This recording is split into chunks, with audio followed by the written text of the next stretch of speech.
वंदे देव उमापतिं सुरगुरुं वंदे जगत्कारणं वंदे पन्नगभूषणं मृगधरं वंदे पशूनां पतिं वंदे सूर्यशशाङ्कवन्यनयनं वंदे मुकुन्दप्रियं वंदे भक्तजनाश्रयं च वरदं वंदे शिवं शंकरम। संपूर्ण ब्रह्मांड के आधार और अधिष्ठान भगवान महाकालेश्वर के संरक्षण में संपूर्ण सृष्टि में वे ही आधार और अधिष्ठान हैं। जीव अनेक एक श्रीकंता परवश जीव सवस भगवंता। महादेव वे सत्य हैं, चेतन हैं और आनंद स्वरूप हैं। जग ताते प्रतिकूल, ये संसार उनसे प्रतिकूल स्वभाव वाला है, माने असत, जड़ और दुख रूप है। और जब ये जीवात्मा शिवत्व को त्याग देता है, सत्य और चेतन को त्याग देता है, तब वो संसार की इच्छाएं करने लगता है। तब प्रश्न होता है कि मनुष्य को कौन सी इच्छा करना चाहिए और कौन सी नहीं करना चाहिए। तो द्वापर के अंत में व्यासस्तु भगवान स्वयं, भगवान श्री नारायण ही वेदव्यास के रूप में अवतरित होकर के और संपूर्ण जीवों के कल्याण के लिए उन्होंने एक ब्रह्मसूत्र नाम ग्रंथ की रचना की, जो उपनिषदों में जहाँ जहाँ पर शंकाएं हैं उन शंकाओं के समाधान का जो ग्रंथ है, समाधान जहाँ पर है वहाँ उसका नाम ब्रह्मसूत्र है। इस ब्रह्मसूत्र में वेदव्यास जी कहते हैं कि अथातो ब्रह्म जिज्ञासा, बुद्धिमान विवेकी को, मूर्ख व्यक्ति, अविवेकी व्यक्ति, अज्ञानी व्यक्ति, जब तक उसके यहाँ पर, और संपूर्ण संसार में दुखों का जो मूल कारण है वो अज्ञान है, और संपूर्ण सुखों का जो मूल कारण है वो ज्ञान है।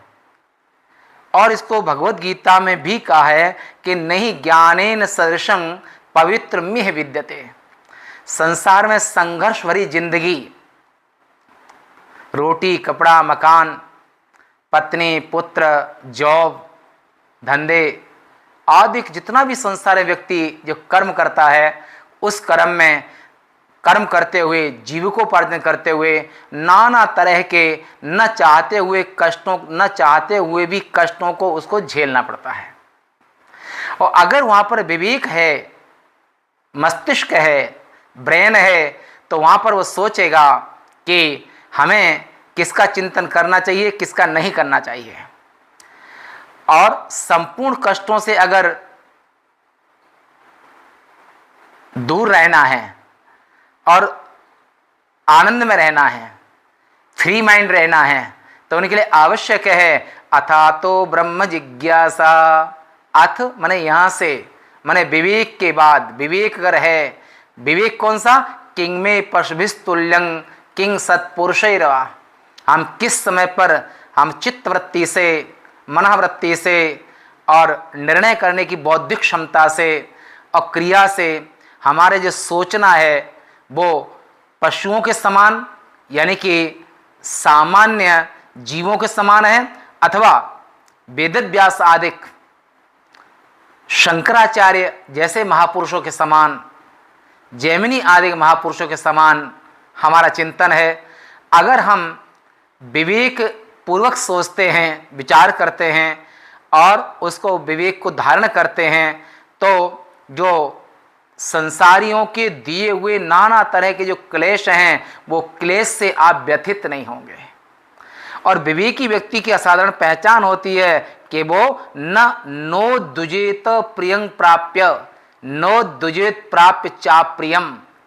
वो अज्ञानियों के दिए हुए अनर्गल प्रलाप, अनर्गल व्यवहार, अनर्गल चेष्टाएं, उनसे दुखी नहीं होता है। बुद्धिमानों के द्वारा दिए हुए जो सूत्रात्मक थोड़े थोड़े विचार, उसके जीवन में खुशियों की एक ऐसी शीतल लहर, शीतल धारा और शीतल हृदय में ऐसी सुगंधित शीतल धारा का एहसास करता है। किसे? विवेक से, विज्ञान से, कि हमें क्या सोचना चाहिए, क्या नहीं सोचना चाहिए। और अब ब्रह्म का, अगर ब्रह्म के विषय में, ब्रह्म माने शिव, ब्रह्म माने सत्य, ब्रह्म माने चेतन, ब्रह्म माने आनंद। सत्य वही जो विनशय नाही, चित्त सदा चेते घट माही, जो सबके उर रहे आनंदा, ताकू कहत सच्चिदानंदा।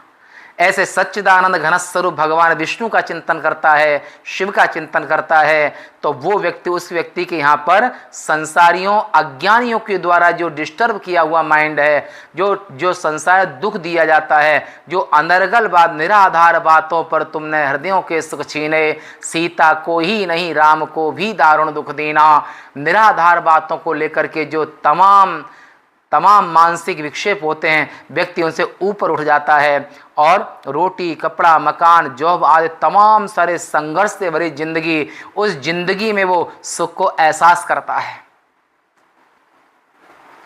कैसे? महाराजा हरिश्चंद्र सत्य की रक्षा के लिए काशी में अपनी पत्नी को बेच दिया, पुत्र को भी बेच दिया, खुद भी बिच गए। तो किसी ने मुझे जो चक्रवर्ती राजा है, आज वो एक शमशान की रखवाली कर रहा है चांडाल की तरह। उनने उत्तर दिया।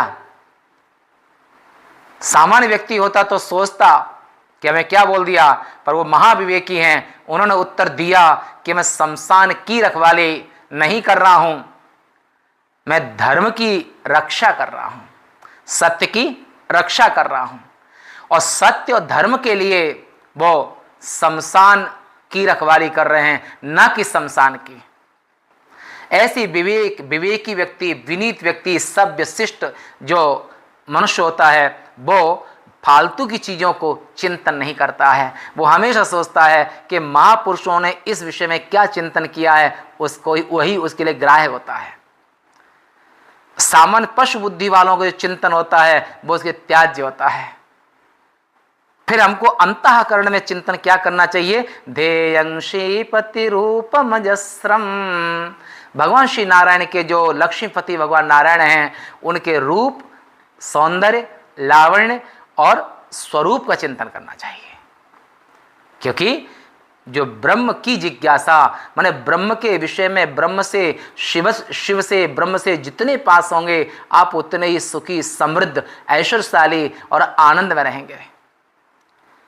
और सत्य को त्याग करके असत्य के साथ में, झूठों के साथ में, और झूठों का आचरण और झूठों की बात में बह जाना, ये दुख का कारण होता है। इसलिए विवेक कहता है कि अगर हमें आदर्श मानना चाहिए तो किनका? ध्येयं श्रीपति रूपम अजस्रम। अजस्रम लगातार भगवान लक्ष्मी नारायण का चिंतन करना चाहिए, शिव का चिंतन करना चाहिए। और हमें जानना क्या चाहिए? जानने के लिए कहते हैं कि गेयं गीता नाम सहस्रकम, गेयम गीता नाम सहस्त्रम।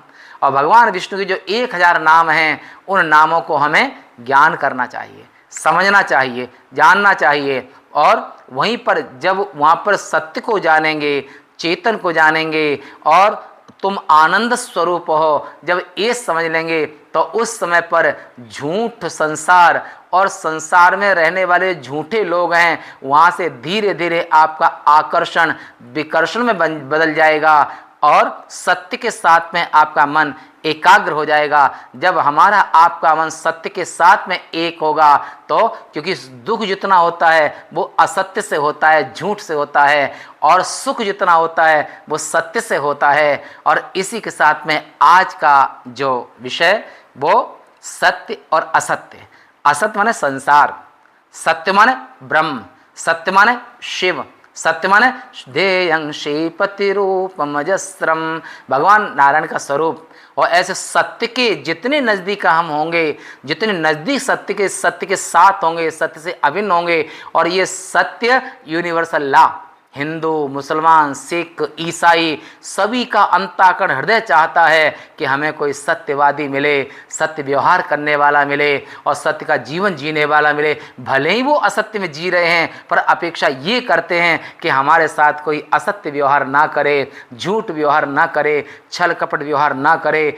और व्यक्ति को सबसे ज़्यादा क्लेश होता है वो छल कपट में होता है कि वो उनको, जैसे एक उदाहरण आपके सामने देते हैं, महाभारत में प्रसंग आता है कि जो पांचों पांडव ऐसे महारथी हैं कि देवताओं की सेना पर भी विजय प्राप्त करने का सामर्थ्य, पशुपत अस्त्र से संपन्न, परंतु उनको भी शकुनी ने जब द्यूत क्रीड़ा में छल से हराया, ये पीड़ा वो कभी भूल नहीं पाए। सज्जनों, ऐसे ही आप सब जितने भी संसार है मनुष्य मात्र के लिए, जब वो चले जाते हैं, जब उनको दुख होता है, कोई उनको झूठ, छल कपट और मूर्ख बनाता है, तो उसकी पीड़ा कई गुना बढ़ जाती है। और प्रेम और सत्य, प्रेम सहित मरि वो भलो जो विश्व दे बुलाए, और प्रेम के सहित और सत्य के लिए मरना भी अच्छा है और जीना भी अच्छा है। इसलिए वेद भगवान कहते हैं सत्येन सुपथाराये। सत्य का नाम ही अथातो ब्रह्म जिज्ञासा। सत्य की जिज्ञासा माने ब्रह्म की जिज्ञासा, और ब्रह्म की जिज्ञासा मन में होगी तो इसके लिए उपनिषद आश्रम हमेशा ही प्रयासरत होता है कि वो ब्रह्मसूत्र, सभी उपनिषदें, गीता और वेदों का सार्थ भाग को लेकर के आपके साथ में सदैव संलग्न है, साथ में है। और उपनिषद आश्रम से जुड़ करके, उपनिषद आश्रम के जो सूक्तियों के रूप में, नीतियों के रूप में और ज्ञान के रूप में, इससे हमेशा, क्योंकि उपनिषद आश्रम मतलब है वेदों का ज्ञान, वेदों का वेद रूपी संविधान, और वेदों का साकार विग्रह जहाँ पर है उसका नाम उपनिषद है। ऐसे उपनिषद सिद्धांत को यहाँ पर ब्रह्म के रूप में कहा कि हमें सत्य माने ब्रह्म स्वरूप की जिज्ञासा करना चाहिए, जानना चाहिए और ध्यान करना चाहिए। और ब्रह्म ही विष्णु हैं, ब्रह्म ही शिव हैं, ब्रह्म ही सूर्य हैं, ब्रह्म ही शक्ति हैं, ब्रह्म ही गणेश हैं। और हमारे तुम्हारे सबकी अंतःकरण में, अंतर हृदयों में जो प्राण है, तो प्राणो ब्रह्म इत्युपासित। सामवेद की छांदोग्य उपनिषद के 6 अध्याय में कहा है कि शिव का जो साकार रूप है उसे प्राण कहते हैं।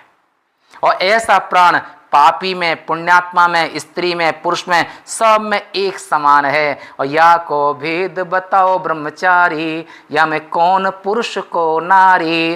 प्राण की दृष्टि, प्राण भगवान का साकार रूप है, तो प्राण की दृष्टि, प्राण स्त्री है या पुरुष है, प्राण पुण्यात्मा है या पापी है, प्राण जड़ है कि चेतन है। और परंतु प्राण कभी नहीं थकता है, सूर्य भगवान कभी नहीं थकते हैं। ऐसे भगवान ब्रह्म का जो साकार रूप है वो प्राण है। और ऐसे प्राण जिसमें हैं, माने जीव माने चेतन जिसमें जो आत्मा चल रहे हैं, उनकी ही हम सब सेवा करते हैं। और जो मुर्दे हो गए हैं, प्राणहीन हो गए हैं, उनको तो शमशान जाकर के जला दिया जाता है। इसलिए भगवान और सभी जीव अभय अगर प्राप्त करते हैं तो प्राणों से करते हैं। और अगर प्राण निकल जाते हैं, जिस पत्नी ने अपने पति के साथ पूरा जीवन गुजारा, बच्चे भी पैदा किए, पूरा घर गृहस्थी किया, और जब पति का प्राण निकल जाते हैं तो एकांत जब पति का शरीर मुर्दा होकर जिस कमरे में रहता है, तो भार्या बिभ्यतस्मिन् काये, अपने पति से पत्नी भयभीत होती है जिसके प्राण निकल गए हैं। और प्राण से ही संपूर्ण रिश्ते नाते होते हैं, तो अब प्राण ही अभय देता है। प्राणो माता, प्राणो पिता, प्राणो स्वस्त्री, ये ब्रह्म का साकार रूप का नाम प्राण है। ब्रह्म के और निराकार और स्वरूप का नाम सच्चिदानंद है। और ऐसे क्रमशः आप इस उपनिषद आश्रम से आप जुड़ेंगे, क्रमशः आपको वैदिक सिद्धांतिक क्रमशः ज्ञान प्राप्त होगा। ये जीवन में सबके लिए अमृत स्वरूप सिद्ध होगा। इति संग।